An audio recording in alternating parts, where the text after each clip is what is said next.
What's up, everyone? This is the AMZ Answers Podcast, your week daily 10-minute blast of Amazon knowledge. This is episode number 25, Help Week. Help! I still can't find an item, and I've been sourcing for like 10 hours, and I feel like I'm wasting my time, and I'm getting really, really frustrated, and I'm going down into a vortex. Help me.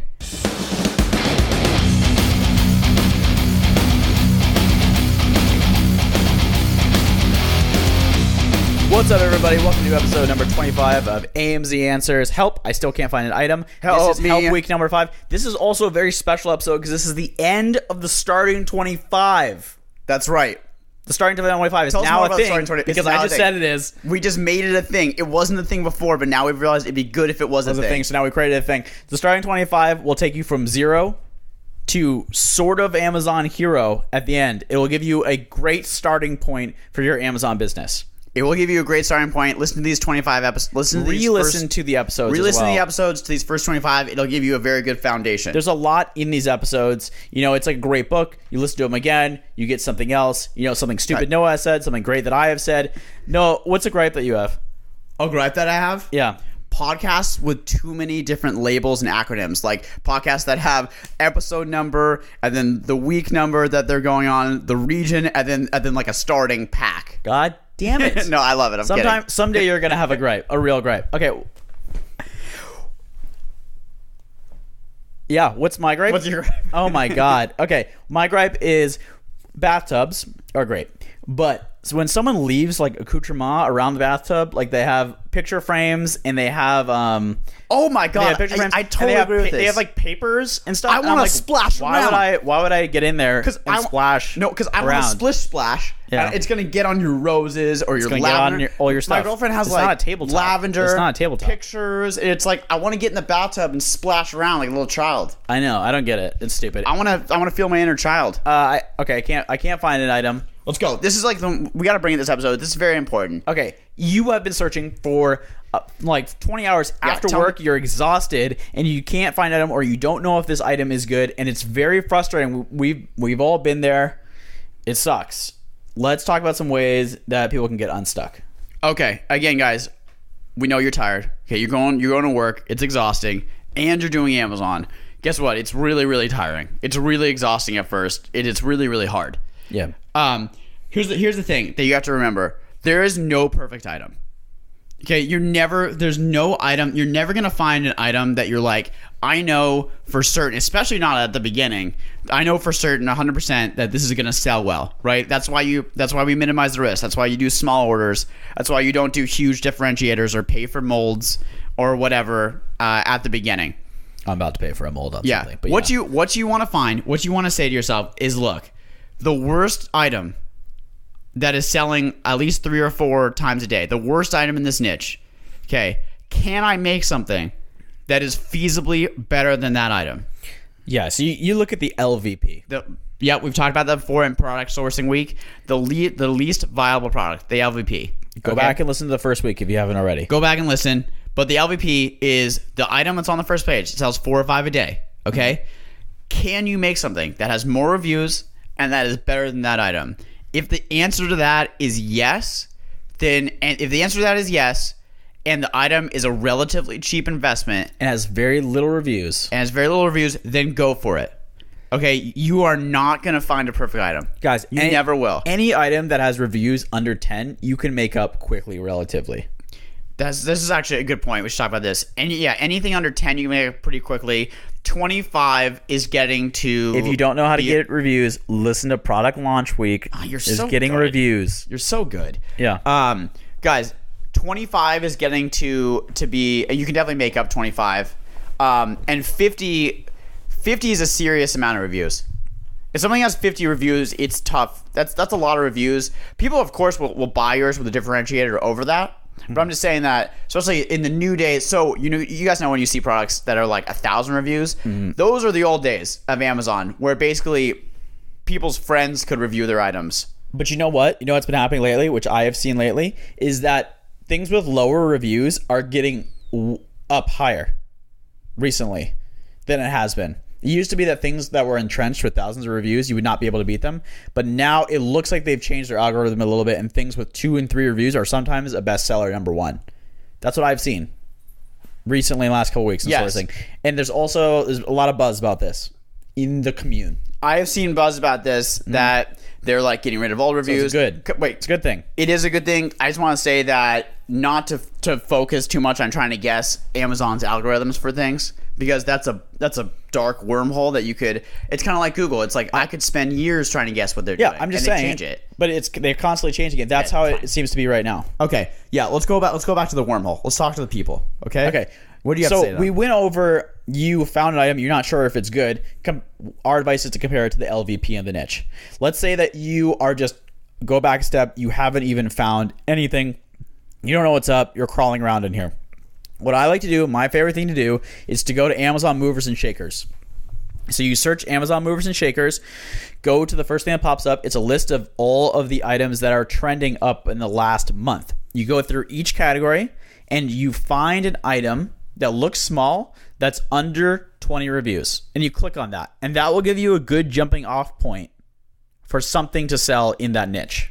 That's good. Because that means that item has gone up in BSR more than other ones in that niche in the last 30 days. And if it has under 20 reviews, that means it's relatively new. So it's a new item that's gone up a lot in the last 30 days. Those are the kind of items that you want to sell.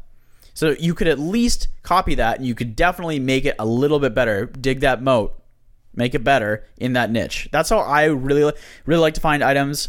If you're just starting out and you're not comfortable doing that yet, I would recommend doing a Maisel. For just starting out, it gives you a good sense of what good items are. I would recommend doing a Maisel and going through their product database. Yeah. Because it's a very, very fast way to source. But you have to understand that when you do that, the downside is that everyone else is looking at the same database. Yeah. And that's not good. Also, if you're using a Maisel to look on Amazon, you are putting things in their database, which other people will see. I actually like that, though. For your first item, look at Mazel's database and see what kind of products are in there. Once you develop the eye for it, go to Movers and Shakers, and you will start to see things pop out a little bit more. I want to go into this too. You got to be keeping track of your time.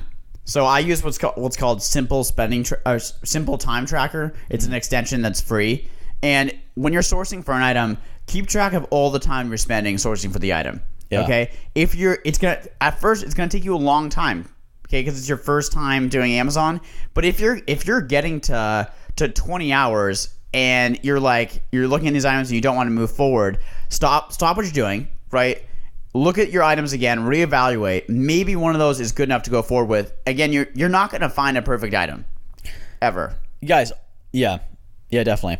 Also, guys, if you are having a ton of trouble finding an item at this point, maybe get another seller involved. Direct message them. Never post an item on a public group and say that this is good. If you trust another seller, maybe get them involved, get a second opinion. We do that for each other all the time. Yeah, actually, we do peer reviews now. So basically, Adam will source an item, and I'll look over it and tell him what I think. I'll source an item, and Adam will look over it. And getting that second opinion can bring a lot of clarity because you're inside of the item.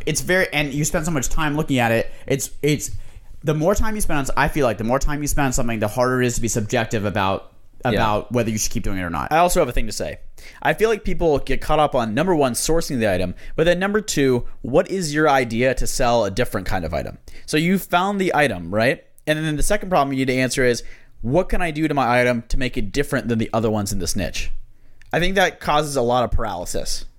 Where they just want to differentiate so much that they just stop. Right. And once again, if you need to listen to differentiators, listen to episode number 5 through 10. We talk a lot about differentiating and getting reviews. But what are some easy ways, once you found a niche you think you want to sell in, to differentiate the item? Some of the easiest, most common ways. Easiest ways: packaging, branding, adding a small little trinket onto it. Right. Okay, those are easy. Putting a sticker on it with your logo. Not actually changing the item, but changing the perceived value of the item. Changing the perceived value of the item. Actually changing an item is expensive. So hard. It's time consuming. It's guess what? Your suppliers, they will fight you on it because they don't want to do it. It's better for them not to. It might be good somewhere down the line when you're raking it in. Going back to episode 23, we talked about if the competition comes on in your niche, what to do. If your item's doing really well, you can spend the investment to make it different. It's fine. Just wait till your item's doing well. Okay. What time are we at here?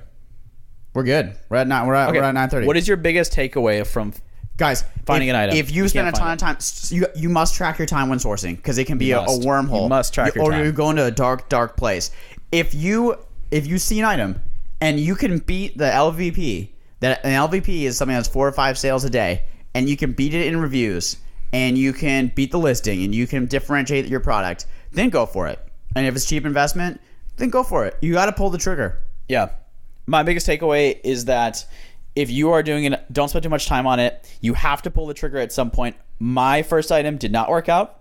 Noah's first item did. My first item is my best item. You just never know. And the more items you do, the more rinsing and the more repeating, guess what? The better you get at it. The better you get at it. Exactly. So don't be afraid to pull the trigger, but please get that MOQ down. Wait, your suppliers, they're going to say they could only do 500, 600. Of course they are. That is not true. Get them down to 300. Don't get stuck. Don't get stuck with inventory. What's the word? Don't get stuck with inventory. Don't get stuck with inventory. Okay. All right, guys. If you haven't already, subscribe to us on iTunes. Please, you get it daily. Do your podcast. What could be better than listening to us every day? What's better than listening to us in the morning? Every day. Can you explain to me what's better than listening to us in the morning? I don't know anything. And join the Facebook group, like the Facebook page, AMZ Answers. There's a lot of great things that we post only in the group. You get our best stuff in there.